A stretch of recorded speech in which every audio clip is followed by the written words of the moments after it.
네, 이어서 보겠습니다. 이제 디자인 보호법 문제죠. 디자인 보호법 난이도는 이것 또한 중 정도로 보이는데 뭐 중간중간에 좀 함정을 파놨습니다. 그래서 좀 어렵게 느낄 수도 있겠다라는 생각이 들어요. 쉬운 건 쉽고 또 조문 위주로 좀 잘 안 보셨으면 어려운 문제가 한 2개 정도 있었던 것 같습니다. 전체적으로는 특허가 가장 어려웠던 걸로 보이고요. 그 다음 디자인, 그 다음 상표 말고는 기출이랑 비교하면 처음에 말씀드렸던 것처럼 한 중 정도, 특상디 다 섞어보면 한 중 정도 되는 것 같습니다. 31번 디자인 보호법상 완성품과 부품에 대한 설명으로 옳지 못한 것은 1번 디자인 등록 출원인이 적법하게 출원한 완성품, 이 말은 뭐냐면 완성품이 1디자인이라는 겁니다. 적법하니까. 그럼 분할 출원 안 되죠. 분할 출원 가능한 건 원출원의 다 디자인이어야 되는데 1디자인이죠.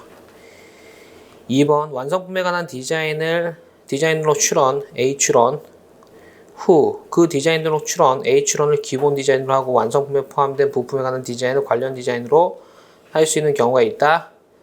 맞죠? 완성품과 부품 원칙 비유사, 예외 유사라면 관련 디자인 가능입니다. 3번 부품에 관한 디자인이 출원되기 전에 해당 부품을 포함하는 완성품에 대한 디자인이 출원되어 있다면 부품에 관한 디자인으로 출원은 확선 위반되는 것이 원칙이다. 맞죠? 선출원 완성품, 후출원 부품인데 원칙 비유사, 일부 동일 유사할 수 있는 거죠. 원칙적으로. 예외적으로는 유사, 선출원주의로 가는 거고.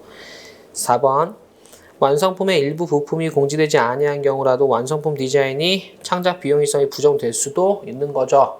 공지되지 않은 부분이 포함되어 있어도 쉽게 만들 수 있는 수준에 불과하다라면 창작 비용성 흠결입니다. 5번 완성품에 대한 디자인을 출원하고 완성품에 포함된 부품에 대한 디자인을 보정하는 것은 원칙적으로 허용되지 않는다. 원칙 비유사니까 허용되지 않고요. 다만 그 부품의 구성이 완성품에 가까운 경우라면 허용될 수 있는 경우가 있다. 틀렸죠. 아무리 부품이 완성품에 가까워도 유사지 동일은 아니잖아. 보정은 동일해서만 되는 겁니다. 32번 디자인 등록 출원, 특히 국제 디자인 등록 출원 포함하고요. 나머지 다 넘어가고 3번 보겠습니다. 3번 디자인 등록 출원인은 디자인의 대상이 되는 물품에 따라서 심사 등록 출원을 하거나 일부 심사 등록 출원을 하여야 하고 이를 위반한 경우라도 형식을 변경하는 보정을 통해서 하자를 취할 수 있다. 자, 통상의 국내 출원이라면 맞는 지문이지만 국제 디자인 등록 출원을 포함하면 틀린 지문입니다. 국제 디자인 등록 출원은 심사 등록 출원과 일부 심사 등록 출원을 따로 정하고 있지 않습니다. 그냥 국제 디자인 등록 출원하는 겁니다. 그리고 출원된 물품류에 따라서 자동으로 분류가 되는 거예요. 따라서 심사를 일부 심사로 심사로 바꾸는 변경하는 보정은 없습니다. 33번 가시죠. 옳은 곳은 모두 몇 개인가? 기억번 2인 이상이 공동으로 디자인 등록 출원을 하는 경우 원칙적으로 디자인 등록 출원의 폭이나 취하는 전원이 함께 하여야 하나 출원 공개 신청은 각자 할 수 있다. 이게 다수 당사자, 복수 당사자일 때이고 이 경우 원칙 각자 대표, 예외 전원 대표죠. 출원의 폭이나 취하는 예외죠. 전원 대표고 출원 공개 신청은 디자인에선 전원 대표입니다. 특허법에서는 각자 대표일지언정 디자인 보호법에서 출원 공개 신청은 전원 대표입니다. 특허법과 차이점이죠. 니은번 디자인권 또는 디자인에 관한 권리에 대해서 밟은 절차의 효력은 디자인권 또는 디자인에 관한 권리 승계인에게 미친다. 맞죠? 그리고 디귿번 속행하게 할 수 있다. 이것도 맞고요. 그래서 승계 시점을 기준으로 이전 절차는 승계인에게 미치고 이후 절차는 승계인이 속행할 수 있다. 이렇게 세트가 되는 거죠. 특허법 기준으로는 18조, 19조입니다. 리을번 디자인 등록 출원일은 원칙적으로 출원서가 특허청장에 도달한 날로 한다. 다만 도사견이 제출되지 아니한 경우에 그러하지 아니하다. 맞죠? 도달주의고 특허법과 달리 도면이 필수죠. 도사견 필수죠. 미음번 디자인 보호법은 디자인이 3조 1항 본문 무권리자에 따른 무효사유에 해당하는 경우 디자인 등록 받을 수 있는 권리를 가진 자는 법원에 해당 디자인권의 이전, 디바권이 공인 경우 지분의 이전을 말한다를 청구할 수 있다고 규정하고 있다. 틀렸습니다. 디자인 보호법은 특허법과 달리 특허법 99조 2에 대응되는 디자인권 이전 청구라는 규정이 없습니다. 34번 보겠습니다. 디자인권에 대한 설명으로 옳지 못한 것은 1번, 2번 넘어가고요. 3번 등록 디자인 또는 이와 유사 디자인의 보호 범위는 출원서 기재사항 및 출원서에 첨부된 도면, 사진 견본과 도면에 적힌 설명에 따라 표현된 디자인에서 정해진다. 이거 기출 지문이죠. 기출 지문인데 굉장히 한 몇 번 나왔어요. 몇 번 나왔고 또 나오면 굉장히 어려운 지문인데 이게 아마 이 기출 지문을 처음 접한 수험생분들 굉장히 어려울 거예요. 이거 뭐가 틀렸는지 모를 거야. 조문을 보면 등록 디자인의 보호 범위는 이렇게 가요. 유사 디자인의 보호 범위는 빠지는 거고 기출도 이력 때문에 틀렸다 했습니다.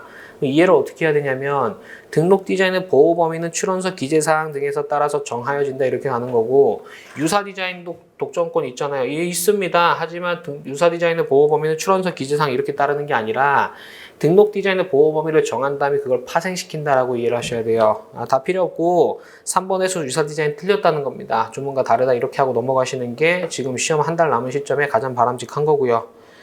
4번 디자인권자가 디자인권을 포기하기 위해서는 통상실시권자 동의를 받아야 되는 경우가 법정 통상실시권자 동의를 받아야 하는 경우가 있다. 맞죠? 특허법 기준으로 볼까요? 특허법에서는 특허권 포기할 때 하위 권리자, 즉 전용실시권자, 통상실시권자, 질권자 동의 받아야 되는데 여기서 통상실시권자는 3개죠. 첫 번째 허락, 두 번째 법정, 세 번째 강제. 이 중에서 허락에 의한 통상실시권자 동의 받아야 되고 법정 중에서는 다 동의 필요 없는데 직무발명에 따른 통상실시권자 동의 받아야 되죠. 디자인도 마찬가지라는 겁니다. 직무발명에 따른 통상실시권자의 동의는 받아야 되고요. 마지막으로 강제실시권자는 동의 안 받을 필요 없습니다. 이어서 5번 등록 디자인이나 이와 유사 디자인의 물품의 생산에만 사용되는 물품을 어으로서 수출하는 행위 역시 간접침해죠. 자, 수출은 특허법엔 수출이 실시가 아니지만 디자인보호법과 상표법에서는 실시에 해당합니다. 디자인보호법상 실시에 해당하고 상표법상 사용에 해당하죠. 35번 출원 공개에 대한 설명으로 옳지 못한 것은 1번, 2번 어렵지 않죠. 1번, 2번 넘어가고요. 3번 특허법과 달리 디자인 등록 출원인은 출원 공개 신청하지 않는 한 그 디자인 등록 출원에 관한 사항이 디자인 공부에 게재되는 경우는 없다. 디자인 공부가 출원 공개 공부랑 등록 공고 공부가 있죠. 등록 공개 공부 두 가지가 있죠. 지금 출원 공개 공부를 말하는 걸 거고 출원 공개 신청하지 않아도 특허법은 1년 6개월 지나면 공개되고 디자인보호법은 그런 거 없지만 선출원주의, 협의 불성 불가 둘 다 걸려되면 그때는 디자인 공부에 게재하게 됩니다. 즉 출원 공개되는 게 두 개죠. 신청에 의한 거 또는 협의 불성 불가로 거절되는 경우. 4번 디자인 등록 출원인은 52조에 따른 출원 공개가 있은 후 출원된 디자인 또는 유사 디자인을 업으로서 실시한 자에게 서면 경고할 수 있다. 맞죠? 이거 조심할 게 뭐야? 출원 공개가 있은 후죠. 출원 공개가 있은 후. 특허법도 출원 공개가 있은 후 이렇게 되고 상표법 어떻게 돼요? 출원 후죠. 출원 후. 36조 보겠습니다. 33조에 대한 설명, 36번 보겠습니다. 33조에 대한 설명을 옳지 못한 것은 1번 디자인 보호법상 디자인 등록이 되기 위해서는 공업상 이용할 수 있는 디자인이어야 하고 이는 공생 동향이죠. 공업적 생산 방법, 동일물품 양산 가능성. 2번, 3번은 쉬우니까 넘어가고요. 4번 보시죠. 4번. 디자인 등록 출원한 디자인이 그 출원을 한 후에 디자인보호법 52조 신청에 의한 공개, 56조 그 협의 불성 불가로 거절돼서 공개, 90조 등록 공고에 따라 디자인 공부에 게재된 다른 디자인 등록 출원, 그리고 가로 열고 그 디자인 등록 출원 전 출원으로 한정한다. 틀렸죠? 출원 전이 아니라 출원 일전이죠. 선출원과 후출원은 역일주의, 그리고 후출원의 출원일과 선출원의 출원 공개 시점은 시각주의에 따라 판단합니다. 이 정도 설명해도 다 아셔야 되는 거죠. 시험 한 달 남았는데 출원서의 기재사항 및 출원서에 첨부된 도면, 사진, 견본에 표현된 디자인과 동일유사, 여기도 틀렸네. 일부 동일유사죠. 일부 동일유사. 확선은 일부 동일유사입니다. 5번 확대된 선출원 주의는 출원인의 디자인으로 출원의 출원인이 선출원의 출원인 된 디자인으로 출원인과 동일한 경우에 적용되지 않는다. 맞죠? 특허법도 마찬가지고 그리고 출원인이 동일한지 여부는 당해 출원의 출원 시기를 기준으로 하지 않고 결정 시기이다. 맞죠?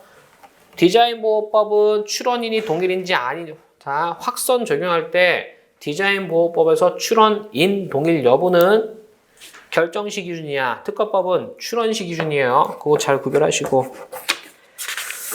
37번 관련 디자인 옳지 못한 것은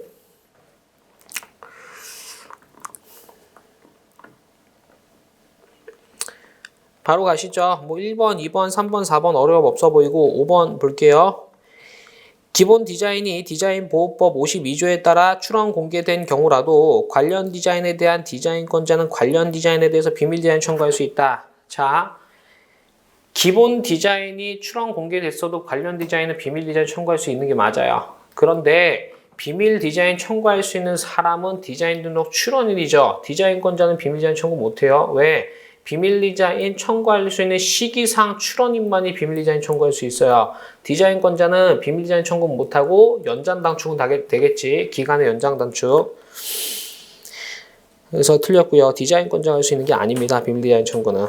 38번 복수 디자인 옳지 않은 것은 1번, 2번 넘어가고요. 3번 바로 가겠습니다.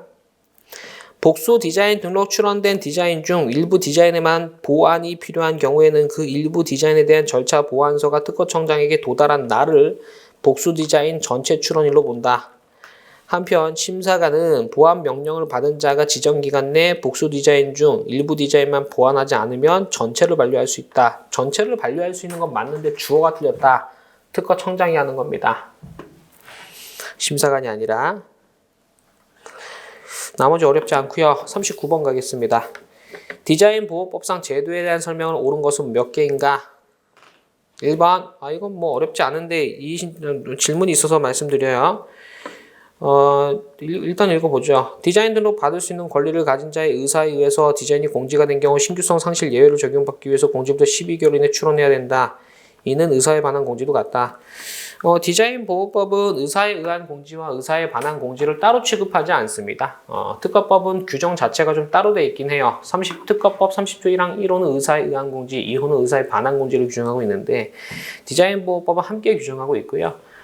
그리고 디자인보호법은 함께 규정하고 있는데 기억처럼 나오면 틀린 거 아니냐 이런 질문 하셨는데 내용상 맞죠? 의사에 의한 공지나 의사에 반한 공지 똑같다 지금 이 얘기하고 있는 거죠. 옳은 질문이고요. 니은번 디자인 등록 출원인은 관련을 단독으로 관련으로 변경하는 보정을 할 수 있죠. 출원을 할 수는 없습니다. 그러셨죠? 변경을 하는 보정이 가능하죠. 과거 디자인보호법은 변경 출원 제도로 운영했다가 현재 디자인보호법은 변경 보정 제도로 운영합니다. 디자인보호법에선 변경 출원 없습니다. 디귿번 조약에 따른 우선권을 주장하려는 자는 정당한 사유로 51조 2항에 따라 우선권 주장 기간을 지키지 못했다면 기간의 만료일부터 3개월이 아니라 2개월이죠. 2개월. 틀렸고요. 리을번 국내 디자인 등록 출원을 기초로 우선권 주장해서 디자인 등록 출원하는 자. 틀렸죠. 특허법과 달리 디자인보호법은 국내 우주 없습니다. 미음번 조약에 따른 우선권 주장을 한 자는 최우선일부터 3월 이내에 보정 추가. 틀렸죠. 출원일부터 3월이죠. 최우선일 아니죠. 40번 보겠습니다. 마지막 문제네요.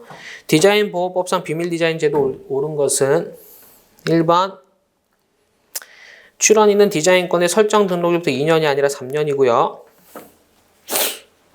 2번 비밀 디자인 신규성 창작 비밀성 판단 시 인용 디자인 될 수 없죠. 하지만 선출원주의나 확산 판단할 때 인용 디자인이 되는 거고요. 3번 비밀 디자인 청구한 등록 디자인에 대해서 이의 신청을 하는 경우 설정 등록일부터 등록 도면 등의 실질적 사항이 게재된 공보의 발행일 후 3개월이 되는 날까지. 맞죠? 이의 신청하면 그 비밀 디자인 청구할 수 있는 기간이 실질적 연장된다. 이런 내용입니다. 4번 타인의 비밀 디자인으로 설정 등록된 디자인권 전용 시기권 침해에 대한 과실 추정된다. 틀렸죠?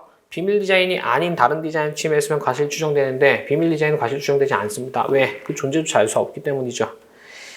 5번 비밀 디자인을 청구한 디자인권자 디자인권자 및 전용 시식권자는 그 디자인에 관한 일정한 사항에 대해서 특허청장을 증명을 받은 서면을 제시하여 경고한 후가 아니면 손해배상 청구할 수 없다? 틀렸죠? 손해배상 청구할 수 있습니다. 침해금지 청구를 못하는 겁니다. 침해금지 청구할 거면 증명을 받은 서면이 필요한 거죠.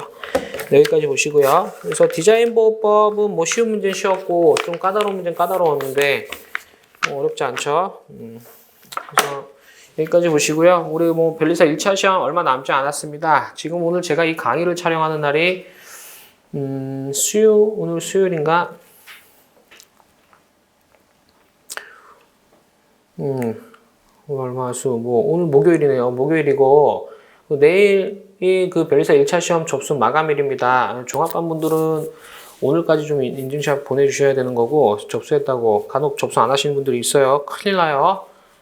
그래서 오늘 저녁에 뭐 좀 개별 전화 드릴 거고요. 접수 안 하신 분들 그리고 내일 단톡에도 여러분 뭐 다시 한번 리마인드 드릴 거고요.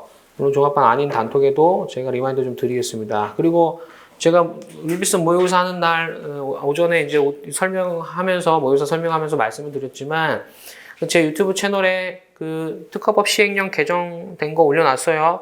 그거 꼭 확인하시고 그리고 또 뭐 오픈 카톡방에서 질문하시는데 개정안 갖고 좀 질문하시더라고요. 개정안이라는 건 뭐냐면 아직 개정 안 된 거야.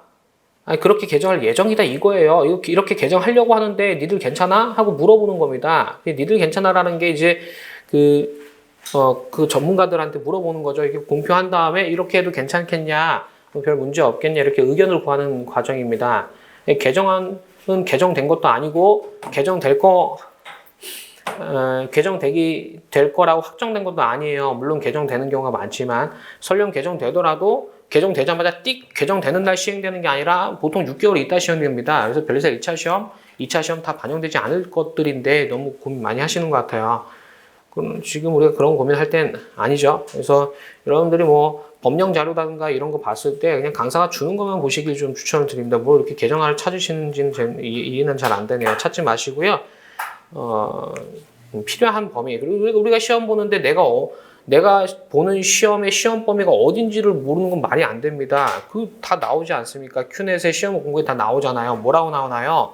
법령은 시험 보는 당일 기준으로 시행되는 법이에요. 개정안이 아니라. 판례는 24년 12월 31일까지 판례만 시험 범위입니다. 시험 범위 정확하게 아셔서 불필요한 공부하지 마시기 바랍니다. 수고 많으셨고요. 끝까지 화이팅 하시기 바랍니다. 감사합니다.